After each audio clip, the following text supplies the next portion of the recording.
రెండవ అధ్యాయము 20వ శ్లోకము.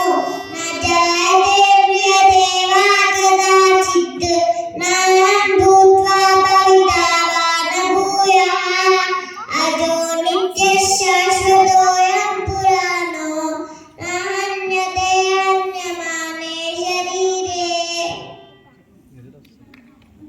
ఆత్మ పుట్టేది కానీ చనిపోయేది కానీ కాదు. అలాగని ఒకప్పుడు ఉండేది మరొకప్పుడు ఉండనిది కూడా కాదు. ఆత్మ జనితమైనది కాదు, ఎప్పుడు ఒకలాగే ఉండేది, నాశనం లేనిది, సనాతనమైనది. అది చంపదు, చంపబడదు.